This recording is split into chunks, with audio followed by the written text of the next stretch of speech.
Hey, I'm Graham Elwood, and welcome to the Church of Batman. Today, I want to talk about Trump, Putin, and the climate bubble.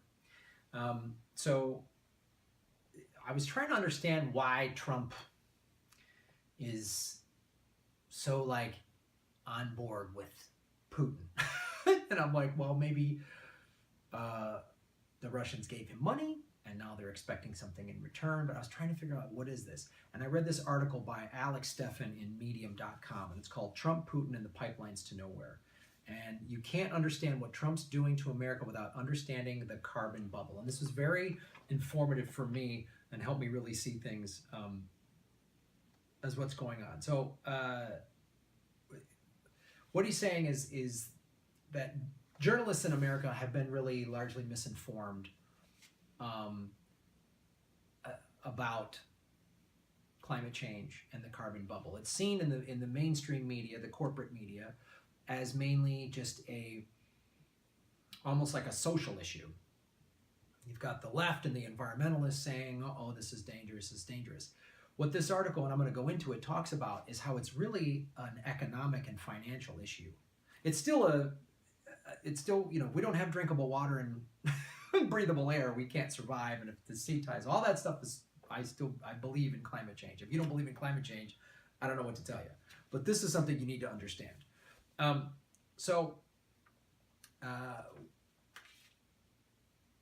Okay, first of all, so Trump has surrounded himself with more oil industry people than any president in history, even more than George W. Bush.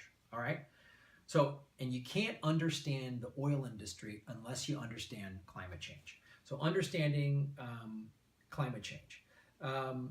So what this means, I'll read an excerpt here. Because the consequences worsen dramatically as we emit more climate pollution and the planet gets hotter, every nation on Earth agreed last year in Paris to hold that temperature rise to 2 degrees Celsius. That means we must limit the total amount of CO2 and other greenhouse pollution we put into the sky. We have to meet a carbon budget. To meet that budget, we have to radically cut greenhouse gas emissions, burning way less oil, coal, and gas in the next 2 decades to get the global economy on a steep path to zero emissions.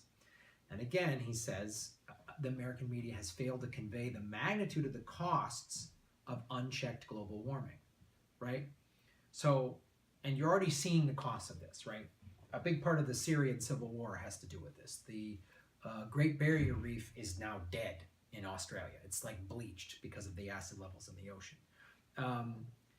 You're seeing climate change doesn't create more hurricanes. It just makes the hurricanes that are created more powerful. And we've seen a rise in that. And insurance companies have even tracked, they've been paying out more for natural disasters in the last 10, 15 years than they have in the 3 decades prior. So, which means the hotter the planet gets, the more these costs will increase. So I'm going to go into some more stuff. So here's another thing from his article that Alex writes. At the same time, the innovations we need to create zero carbon prosperity are already here. From plummeting costs for solar, wind, electric vehicles, and green buildings to better approaches to urban planning, agriculture, and forestry, we already have the tools we need to start building a much more prosperous world, producing hosts of new companies and millions of jobs. Indeed, a giant building boom is what successful climate action already looks like. This is the thing that gets me so frustrated with the Trump supporters. Again, I'm not a Hillary supporter. I'm a liberal progressive. I'm not a Democrat. But my problem with the Democratic Party is they just sort of talk about climate change. You know, it's like a company that just puts eco on their products, and that's supposed to mean, or they put the recycle, that triangle of arrows, and then you look closely and you think, oh, it's a recycled product. And you look closely, and it's like, oh, and then it just says, recycle this where facilities exist or something. It's not made from recycled products. And I feel like that's sort of what the Democratic Party does. They just sort of put a rainbow flag and an eco sticker, and it's like, see, we're liberal progressives. What I get frustrated with is, so the middle America Rust Belt people that voted for Trump, they wanted to bring back more manufacturing jobs. Well, a lot of manufacturing jobs are going to be hard to do. This t-shirt is way cheaper to be made in a third world country like China. China is a great example. They spent in 2015 $111 billion in clean energy.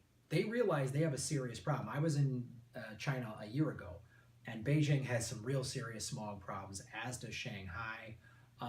They've got a lot of coal burning factories, but they realized like 5 to 10 years ago, the Chinese government, that they need to do something about it, okay? They spent $111 billion last year. The United States spent $44.2 billion, right? That's a lot. China is now the #1 manufacturer of wind turbines and solar panels. Elon Musk, the creator of the Tesla car, which is made here in California, it's an American-made product, just created a new solar panel. It's about this big. And you can just put them like shingles on your roof, and it replaces the big, bulky solar kind of boxes that you've seen on houses. This is what drives me crazy. We could be doing all of these manufacturing jobs here. We should be leading the world in wind turbines and solar panels. But the Republicans, they don't believe in climate change. They play catch with snowballs in Congress. Way to go, fellas. We should be leading the way in clean energy. Instead, the right wing has fueled this climate change denying trend to where a lot of people don't buy it. I posted stuff online, and then I see Trump supporters like, oh, there's plenty of trees. They clean the air. Okay, the trees are good. All right, so I guess the satellite photos of shrinking polar ice caps, that's just, what is that? NASA's corrupt and crazy. And if you're going to post a bunch of think underneath about some crazy NASA conspiracy theories, dude, I've traveled the world. I've seen pollution. I've seen rising sea levels. It's dangerous, okay? We could be doing something about it. We could be leading the world in this, and we're not. We need to act. So now we need to talk about the climate bubble. So the need to keep within our global carbon budget means we must leave most of the coal, oil, and gas on the planet unburned, okay? Here's the blunt reality. The pressure to cut emissions and respond to a changing climate are going to alter what we do and don't see as valuable. Climate action will trigger an enormous shift in the way we value things, right? If we decide we're not going to burn oil anymore, it's not worth very much.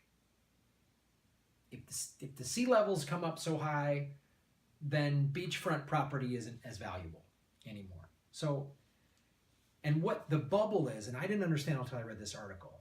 Okay, so currently the oil is seen, it's seen as a valuable, and coastal real estate is expensive, and industrial patents are seen as largely valuable. When there's a large difference between how markets think assets should be valued and what they are or will actually be worth, that's called a bubble. And what is happening is now economists and financial experts are seeing the differences between valuations in fossil fuel corporations and climate harmful industries and vulnerable physical assets to the carbon bubble. It's still growing. And as he says here, the thing about a bubble is they always pop. So a bunch of very smart economists, namely, here's one, Mark Carney, the governor of the Bank of England and chair of the Financial Stability Board, the global institution designed to try to prevent market panics and crashes, gave a bombshell of a talk at Lloyd's last year, saying he thought letting the carbon bubble continue to grow exposed global markets to the risk on the level of the 2007 subprime crisis. So basically put, these financial experts are saying that we need to pay attention to this climate bubble, right? And a bunch of, this guy's not alone, a bunch of experts that are warning that the carbon bubble is one of the biggest threats to the global economy, all right? So what do you do with a bubble? If you let it grow and grow and grow, it's going to pop and explode, and then you're going to have a problem. But what this and other financial experts are suggesting is that if you, the way to as he says, the way to increase the resilience of global markets, they say, is to act on climate, but do so with bold yet predictable pacing. Then you'll see the carbon bubble deflate, not pop. And then climate action will stave off financial disaster as well as ecological catastrophe, right? See, that's a win-win for everybody. That's the thing that drives me crazy about the oil companies and everything. They could take their billions and billions of dollars and funnel it into, say, all right, we're going to start building this.